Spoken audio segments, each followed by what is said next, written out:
Welcome everyone to BCFG's virtual seminar series. I know we were off last week, so good for you for not breaking your habit of being with us on Mondays. We are so honored to have Ashley Whillans with us today from Harvard, and I could have chosen any one of her many awards. You can Google Ashley if you like, but what I'd really like you to do is Google her book, which just came out. It's called Time Smart: How to Reclaim Your Time and Live a Happier Life. And it was published by Harvard Business Publishing. And it came out earlier this month. Our good friend and BCFG scientist, Laurie Santos from Yale University, said, "Ashley Whillans is my hero. Welcome to the practical guide you need to protect the most important resource you'll ever have, time. Whillans provides the handbook every busy person needs." It is in fact appropriate now more than ever, given that I feel like, anyway, myself a little bit busier since the beginning of the pandemic. Katie, who reminded me that we begin with the ritual of a joke, said that I should be the person to deliver the opening joke to set the right tone. So here goes. If 20 dogs run after one cat, what time is it? Wait for it. 20 after 1. I wish I could hear you laughing. I know you're laughing, but you're just on mute. You can hear me laughing. I can hear Katie laughing. Ashley is infinitely amused. Just as a reminder on process, now that we have checked off of our checklist, joke, humor, bonding, that Ashley's going to have until about 12:25 to give her remarks, including slides. And then we are looking forward to your audience questions, which Katie is going to moderate, and then we'll wrap up at our usual time. So Ashley, thank you so much. I'm so looking forward to your talk. Thanks for having me. I'm going to go ahead and get started here. All right, so I'm going to be presenting on some of my research related to time use and happiness and sharing some new results about what we are all feeling in this forced experiment of working from home. As Angela was mentioning, my data bears out the fact that we are more, not necessarily less stressed, but there are scientific-based solutions that we can all use to live a happier and more time affluent life. Before I delve into my presentation, I want everyone to take just a moment to think about what feelings and behaviors come to mind when you think about time. What does time mean to you?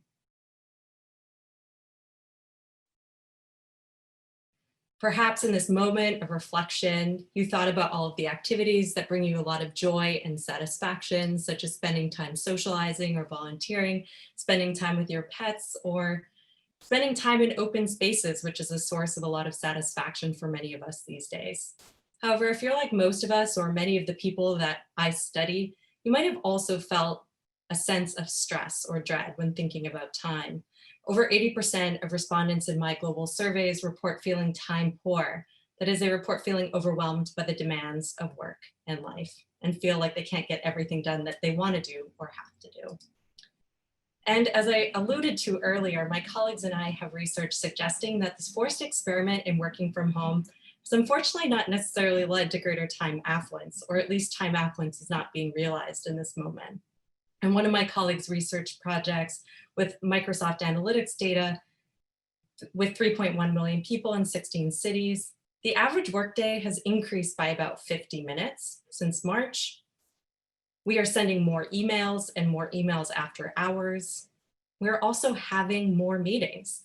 And again, we're having more meetings outside of traditional work hours. And in survey data that my colleagues and I have conducted with over 44,000 respondents from 44 states and 88 countries, we are feeling less productive, not more productive, in part because of this distraction. So people worldwide have lost productive work time and gained what feels like unproductive work time. So you can see that here in this drop. And employees, unsurprisingly with kids, feel especially unproductive. So employees with kids under the age of 18 have lost, again, more productive work and feel like they've gained more unproductive work time since before the lockdown. And one of the major precipitating factors of these feelings of lack of productivity is distraction. Distraction has always been a major challenge for time affluence and happiness. It seems to be even more of a pressing concern, especially for our self-reported feelings of productivity.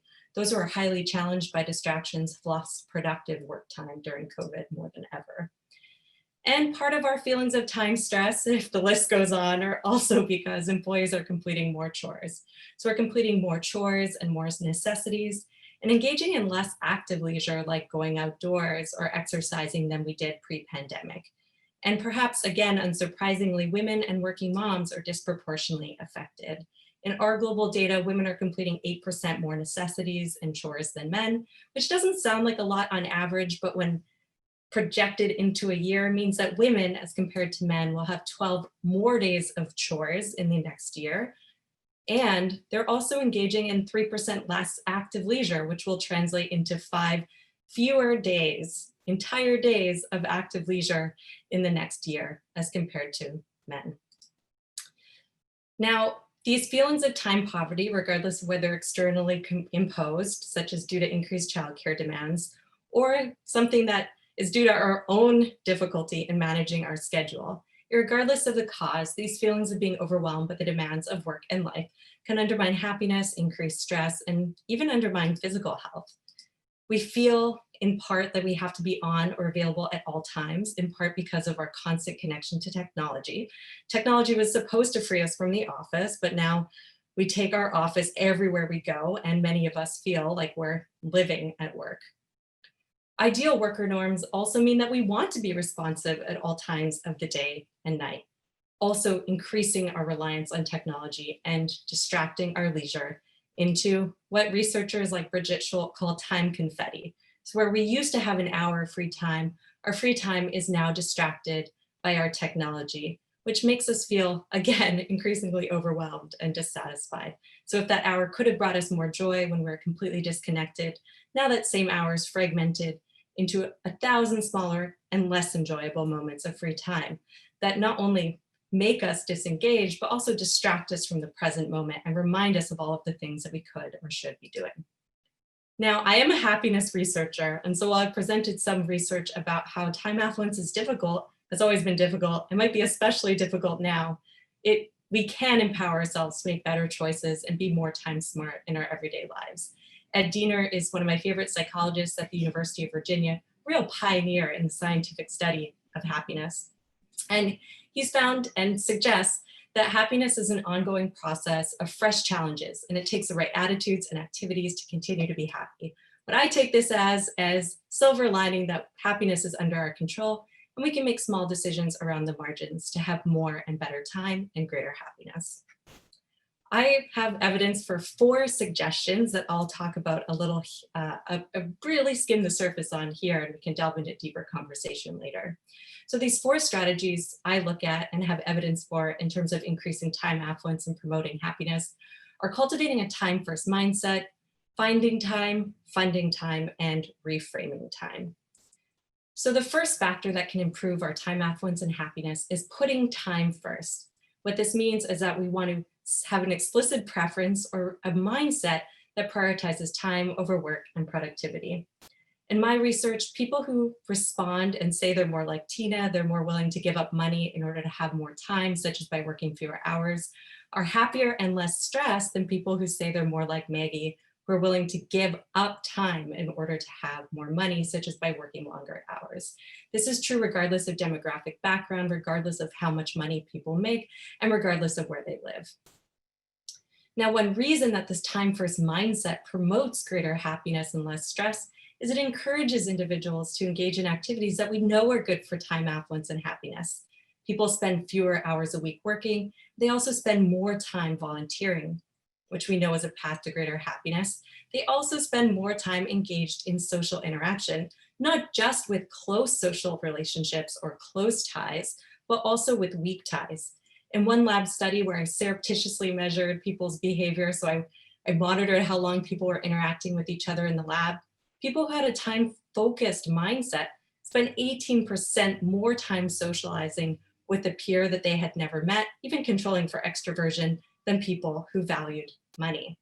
So this provides some evidence that being a time-focused or time prioritization, time-focused person or time prioritization in general can help us capitalize on social opportunities in our everyday environment. Lastly, being time-focused can even help us pursue more intrinsically motivated careers, which in turn increases our happiness 2 to 3 years later. So although I presented a lot of evidence suggesting simply shifting our mindset from focusing on work and productivity and money to focusing on having more free time and enjoying our time can improve happiness, you don't need to be a time-focused person to reap the rewards of a time-affluent life. We can also engage in other strategies to reclaim control over our time and greater happiness. The next strategy is finding time, and this strategy is really about being mindful about the way we spend our time on an everyday basis. We want to make sure that we're maximizing the amount of time that we spend in productive or meaningful activities and minimizing the amount of time that we spend in stressful and unpleasant activities that are not necessarily providing us with purpose.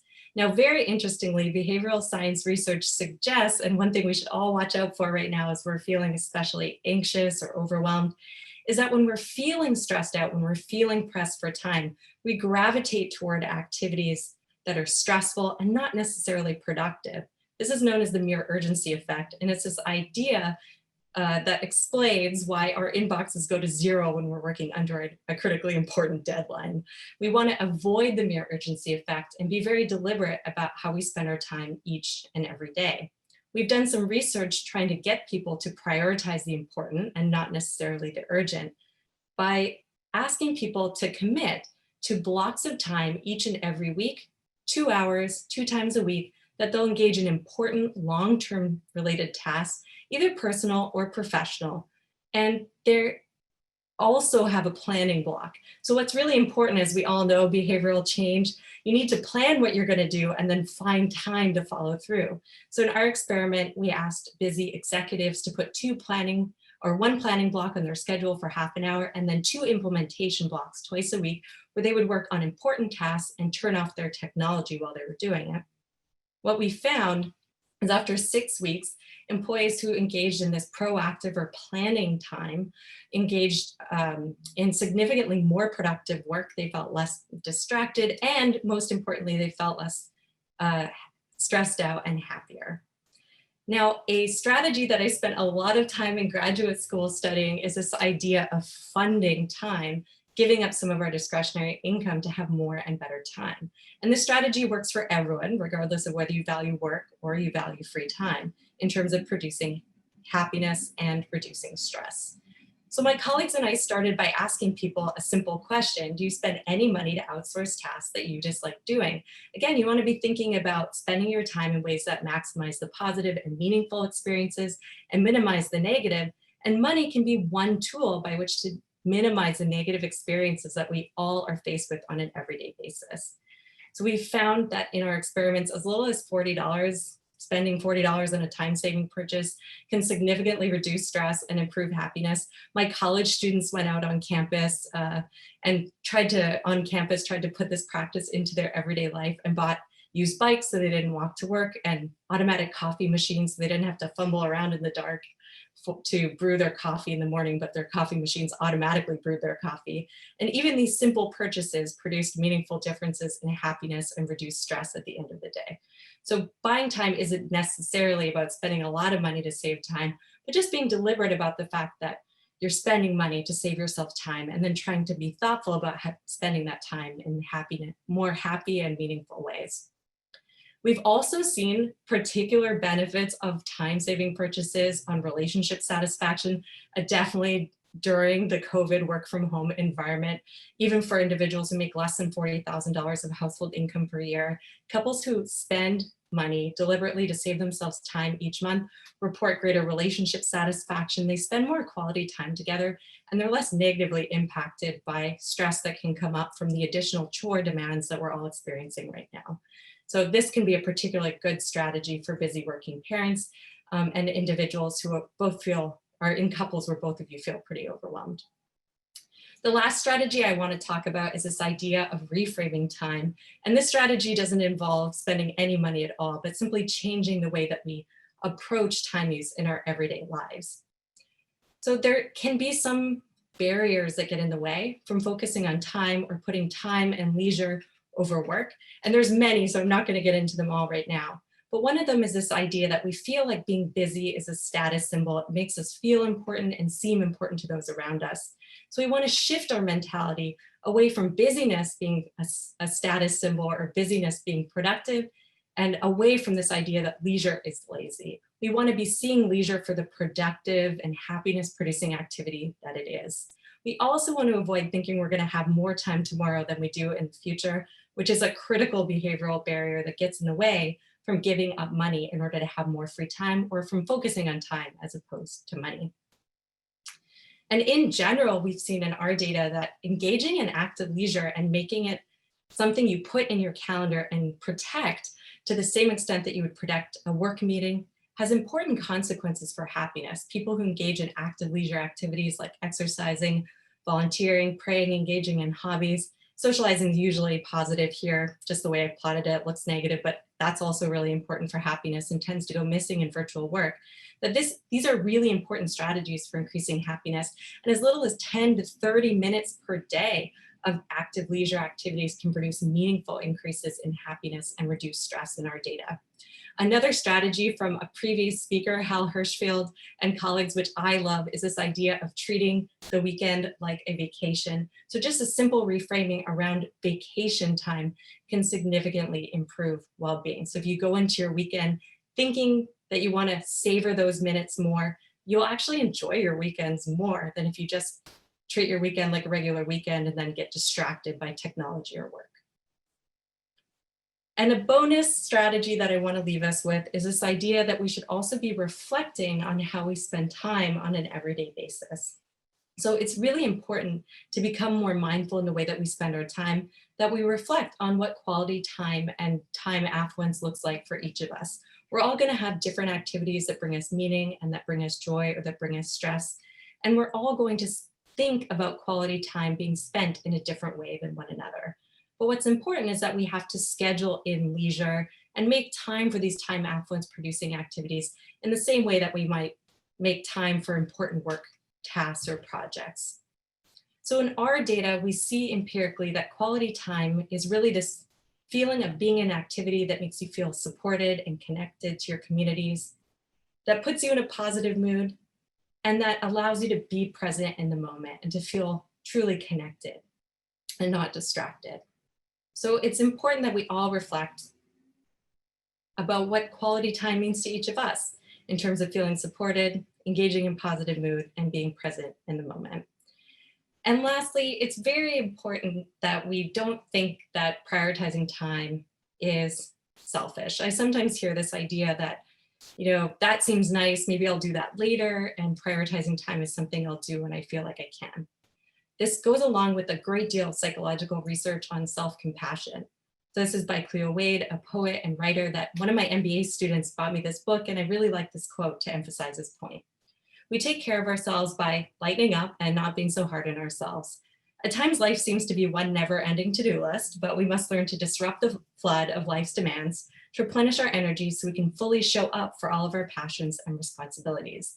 And in our data, people who see time affluence as a pro-social act, they see it as a way to have enough energy to contribute to their friends and family, are more likely to make time affluent and time smart decisions on an everyday basis, such as outsourcing or not working as many hours, or being very deliberate with the way that they spend their time, both during the work week and during the weekend. Some additional time use strategies that we've been observing are particularly important in this forced experiment of working from home is creating breaks, boundaries, and rituals. One thing that we took for granted when we used to go to the office more regularly is that we had a commute. This commute, as my colleagues have shown, provides a really critical transition from our personal lives to our professional lives in terms of our roles and identities. It can also help us plan the day. But now that many of us are working from home, we don't have this natural break in our day. So I've been advocating, and some technology companies have started implementing this virtual commute where everyone spends the first half an hour of their day, each and every day, commuting which isn't actually a commute, maybe walking around their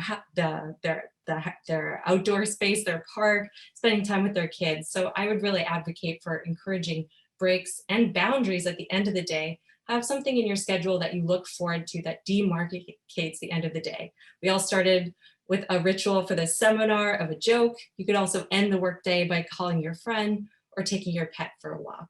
I think time prioritization is especially important right now, but it's not just up to individuals. Organizations also have to help employees ask for more time. We have about a dozen studies showing that when employees ask for more time on adjustable deadlines at work, this is a path to reducing their time stress and increasing their happiness. But most employees don't feel comfortable to ask for more time, even on adjustable deadlines at work, when they know that their work would improve as a result. So it's up to managers and organizations to put in formal policies that allow employees to ask for more time when they need it. Organizations should also make sure that their employees are putting bounce time and informal social time in their workplace calendar. In our qualitative interviews, creative collaborative time and informal water cooler conversation are going missing. And these are really important areas, not only for job satisfaction, but also for happiness and creativity. And finally, it might be up for organizations to capitalize on this growing interest in flexibility that the work from home environment has created, to rethink the way that they get work done. We're all in an experiment that we probably as researchers could have never gotten companies to sign up for. Everyone worked remotely from home indefinitely. But now we're here. There's a growing interest in workplace flexibility and well-being initiatives. And it's really up to organizations and managers to fulfill employees' interest and enable employees to not only survive working from home, but thrive. So it's up to us to test and iterate solutions during this critical moment. Now, I would be remiss as a behavioral science researcher to leave us with ideas, but not implementation intentions. So we know that all of this sounds great on the surface. Sure, yeah, we should focus more on time. But it's really important and much harder to put these ideas in practice in our everyday life. So I want everyone who can at the current moment to take a few seconds right now to engage in an implementation intention. I want you to write down one element of your life that you will change in the next 24 hours to have more and better time. Maybe that means turning off your technology while you're trying to get a work project done. Maybe that means starting tomorrow with a commute instead of a run to your computer to check your inbox. Decide on one activity that you're going to engage in the next 24 hours, and tell one of your colleagues or your friends or your partner to hold yourself accountable to follow through on your time smart intention. So I have more science, more strategies and tools available in the book that I just published that Angela was mentioning at the beginning of this presentation. And I want to thank all of my collaborators who have made the scientific pursuit of studying time, money, and happiness a very meaningful and purposeful way to spend time over the last several years. So with that, I think I'm done the formal component of my presentation, and I'm looking forward to questions and to the subsequent conversation. And I'll leave here with some time use strategies. Thank you, Ashley. That was terrific. Really appreciate, and you were very timely with your 20-minute presentation. I really try. I mean, basically writing a book on time management is a public commitment to never being late and nailing it on. Trying to not run talks way over. Yep. It was perfect. Do you mind closing slides, and then we'll jump into Q&A, and we have already 23 questions and another one since I said that. So lots of excitement about your talk. I want to actually start with, I'm going to selfishly start with a question I have. You went through a bunch of research studies, which was exciting because we got to see sort of the high level. A number of people are asking questions about methods and implications and so on. So I want to dive into that a little and then come to some higher level questions towards the end. So my first question was, in the first study that you talked about, you compared a time first, I think, to a money first mindset. And I have two questions. I'm going to do the horrible thing that people sometimes do, make you hold them in working memory. One is if there were other things that could be first, if it was just time versus money, or if there could be like a happiness first or a family first. So were there any other possible mindsets? And the other was, I was just curious if you'd measured or manipulated mindset in that. And if you manipulated it, I wanted to know how. Yeah, so we measured time and money value, and we framed it as an explicit trade-off between time and money, given that we have lots of data suggesting that we are often confronted with time and money trade-offs in the context of our everyday life, direct flights, where you're going to live, what kind of job you're going to have.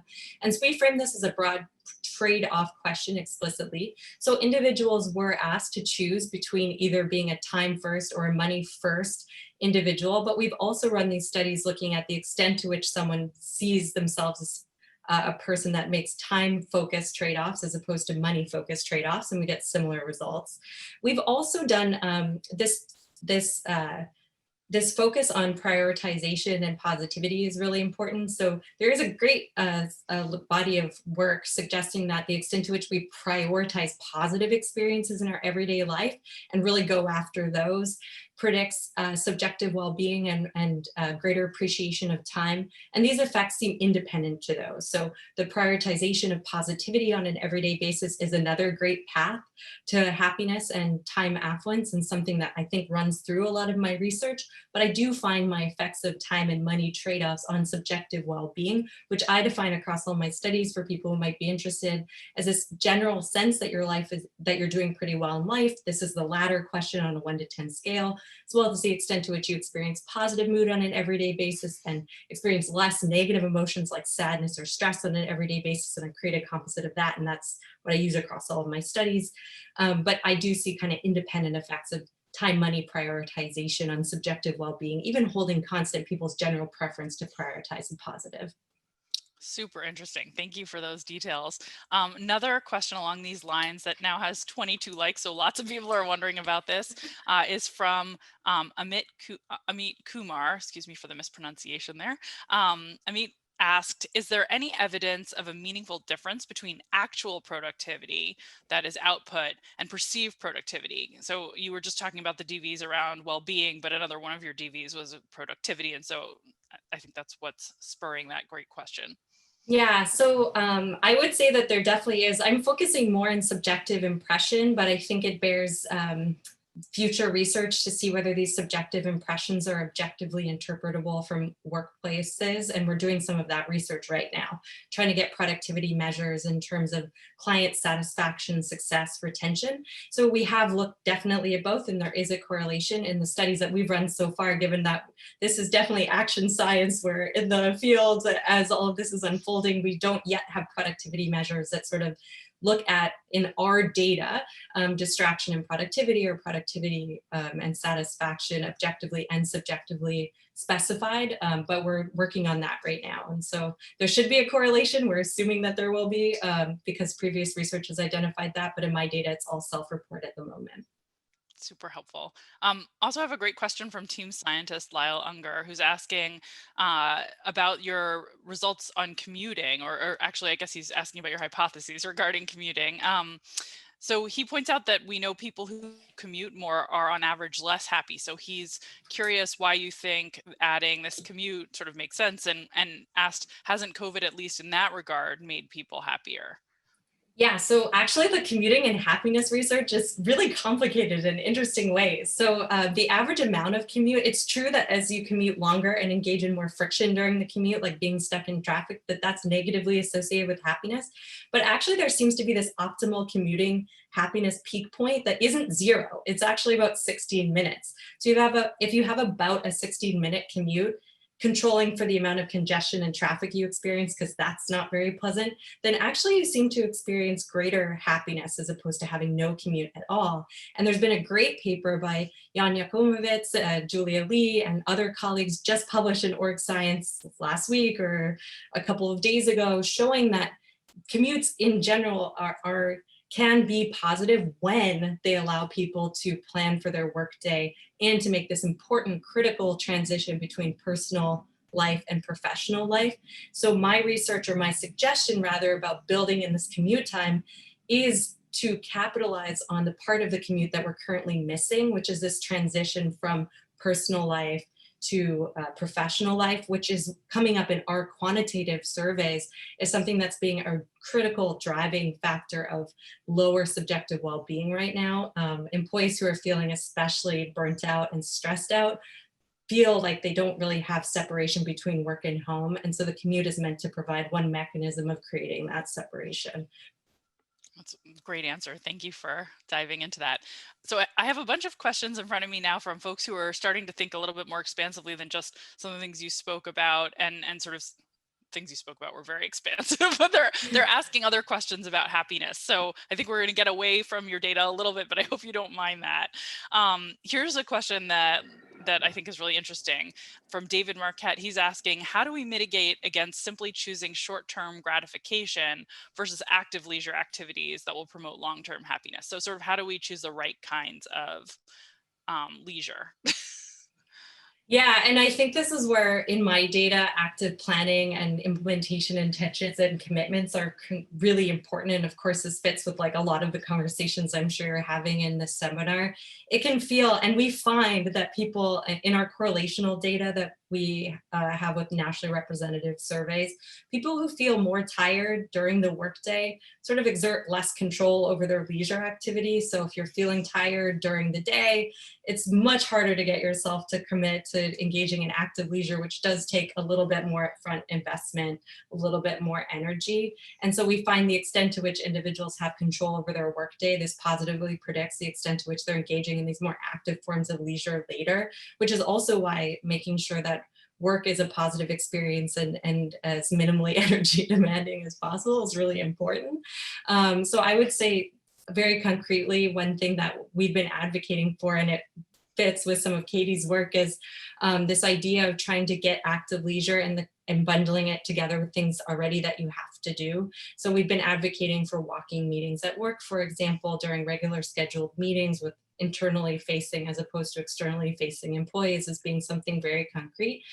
You can also try to do that with commitments within the team. And so if there's so making sure you're all doing it, so it's kind of like a norm that's been created around this active leisure experience that you're all going to have, because when the norms aren't clearly consistently communicated, like during a faculty meeting when you're like not sure if you should be on video or not, and like maybe some of your colleagues are on their exercise bike during that time, but maybe you don't feel comfortable, that's an opportunity where especially those who could actually use that active leisure are unlikely to engage in it.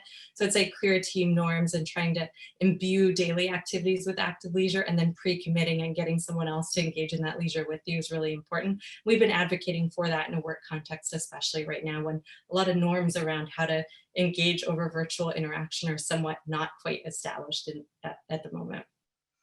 And if anyone wants to run experiments with us on these topics, feel free to reach out. I love those suggestions, by the way. I'm going to take them immediately. Okay, we have a couple of great questions, one from Leif Van Boven and one from Daniel Reed, that are related because they're thinking about socioeconomic status. So let me read Leif Van Boven's and then see if there is anything I've missed in Daniel's. Would you discuss the relationship between time affluence and affluence? So Leif wants to know, he says, many of your examples and time use strategies seem largely accessible to higher SES individuals, problems for the worried well-off. Yeah, so there's actually great literature, and we've surveyed some of it in a recent Perspectives paper suggesting, and I think one of our colleagues has a recent working paper suggesting that time poverty sort of affects people who are quite well off as well as those who are struggling to make ends meet, although albeit for different reasons potentially. So people who are lower socioeconomic spectrum, struggling to make ends meet, tend to be time poor, and I have a whole project on this, the whole series of field experiments I won't get into, because of they might commute longer distances to work, their time is more fragmented, they might have less access to the market economy, and they might be more likely to be single parents, so they objectively have more constraints on their time, and their time is more subjectively fragmented also. So they're experiencing time poverty to a similar, if not greater extent to kind of white collar employees who are struggling with the autonomy paradox and the fact that they kind of always have to be on because they don't really have objective performance criteria to meet. And so their jobs are kind of based on constant responsivity. So definitely the kind of more affluent and less affluent individuals in our society tend to be the most pressed for time. So on the strategies for individuals who are struggling or more financially constrained, we've been advocating for the role of employers and organizations and governments. And this is similar to Cass Sunstein and others' arguments of reducing burdens, time burdens on those that might not be able to use money as a tool to rid themselves of these time burdens. We found some positive results suggesting, for example, in a large-scale field experiment that I just ran in Kenya, that time-saving vouchers, so removing the burden of unpaid labor for working women living in a developing country, can have similar positive effects for subjective well-being and reduce stress than cash transfers, suggesting that it's also another critical factor that we need to think about as policymakers and organizational leaders. That's great. And I think that did address Daniel Reed's question, because he was going to ask for, sort of, would you have any policy recommendations related or for thinking about single mothers? So I'm gonna jump on to Eamon Colvin has a question that's been very, very popular. And this question relates to time usage and Parkinson's law, that work expands to fill the time of its completion. So Eamon is wondering, he's noticed that COVID has given him more, quote unquote, more time to complete long-term tasks with fewer external cues that motivate him. And this seems to lead to procrastination. He's wondering if you could offer advice. Yeah, I mean, I think this is really interesting and fits with the qualitative research we've been conducting. So we went and my colleagues and I went and studied professionals at a top management consulting firm, and we've been interviewing them every week over the last 6 to 9 months, kind of right before the lockdowns and then over this period of time as the situation gets more normal and normalized in people's minds. It's not normal. It just, we're finding ways to cope. Is exactly on this point, that the lack of external cues has made it very difficult to shut off at the end of the day. So it's very interesting now to think about the role of technology and team norms. So we've really been advocating for thinking about within work teams, not time management as something that an individual controls, because there's only so much our individual routines and rituals can help us if the norms in our department and organization are focused around constantly interrupting each other while we don't know and have less visibility into what each other is doing. And so the best consulting teams, the ones that were least burnt out, did have end of day rituals that weren't just happening at an individual level, but happening at a collective level. We're very clearly defined, discussed, talked about, and refined. So I'd say we need to move the conversation from thinking about time as something that we individually manage to thinking about it as more of a collective good, and navigating and negotiating it at this collective team level, because that's, especially work is what creates a lot of our stress and norms around time affluence and happiness. So I would say that.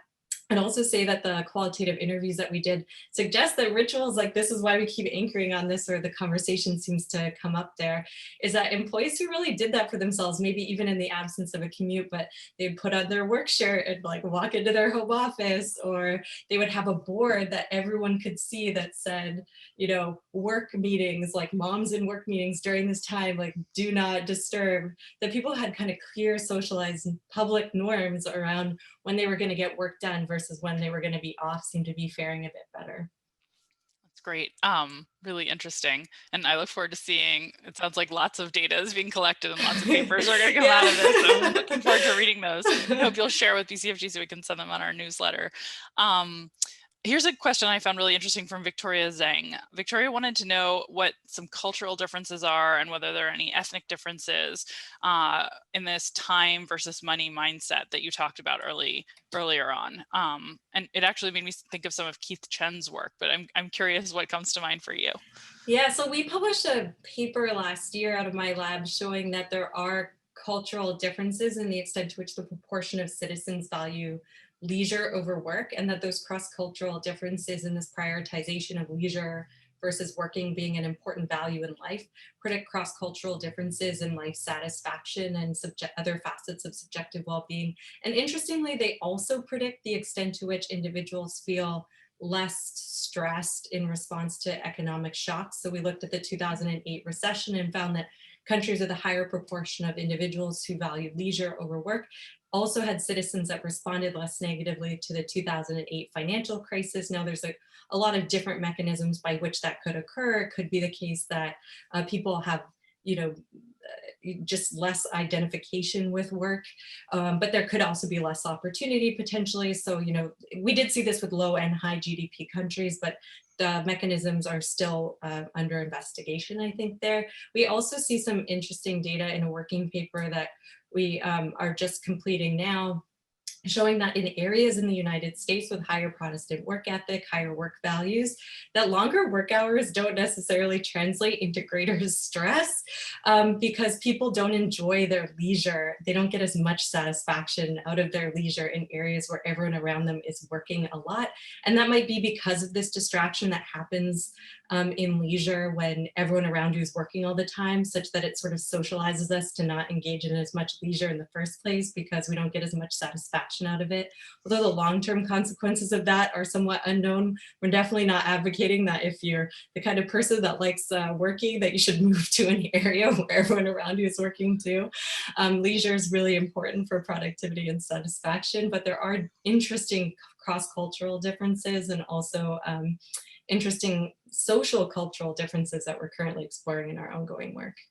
It's fascinating. Okay, I have one last question because we only have 5 minutes left, and this is this is someone raising a point about, you know, a difference between one of the findings you talked about and some other literature and asking you to reconcile them. So it seemed like an interesting way to end. So Tyler McDonald pointed out that there's some work by Selin Malcock, who's found that planning your leisure activities can reduce the amount of enjoyment or utility we derive from that, and can make it feel more like work and less like leisure. And so he's asking sort of how you reconcile that with your work and your discussion of the fact that we should do the opposite and plan leisure to help us be happy. Yeah, so she also, I love those findings and that work. And I don't know if I necessarily see them as discrepant, but I can understand why they might be seen in that way. So definitely if you think about the economic value, so Stanford DeVoe has research showing that if you focus on the economic value of your time and you're thinking a lot about what the value of a certain block of time is, that this can also undermine the extent to which you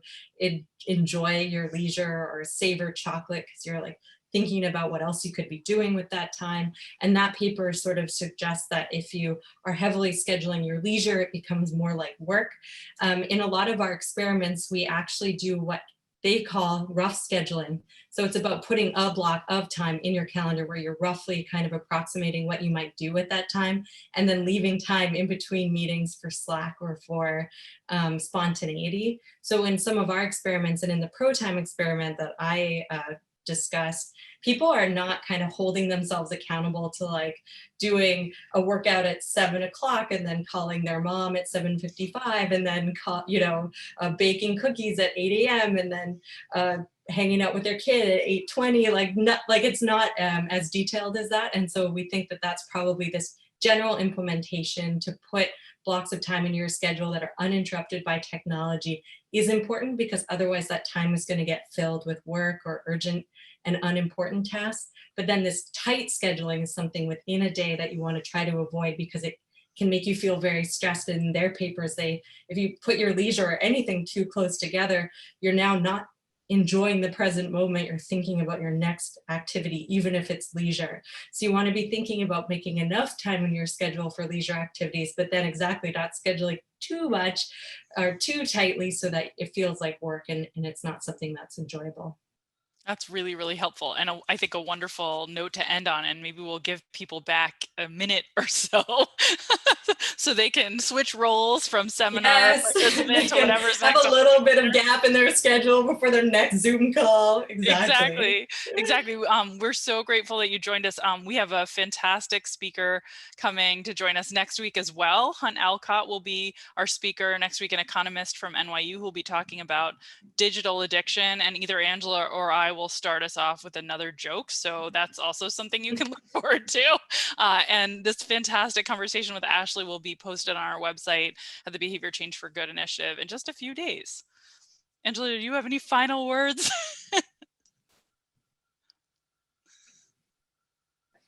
Spotlight effect. Oh, sorry. I was like, I forgot. No, I just want to say, Ashley, that was a fantastic talk. Sorry that I didn't know how to unmute myself. And we get to thank you on behalf of the hundreds of people who watch you today. This is an excellent use of time. Yes, it was fabulous. Thank you so much. And sorry we didn't get to all 53 questions, but hopefully we got a good sampling. Yeah, thank you. People can find me and follow up over email. And buy your book. Yes, exactly. And also that. Yeah. Right now. Okay. All right. Thank you so much. Have a wonderful afternoon. Take care, everybody. Thank you. Bye. Bye-bye.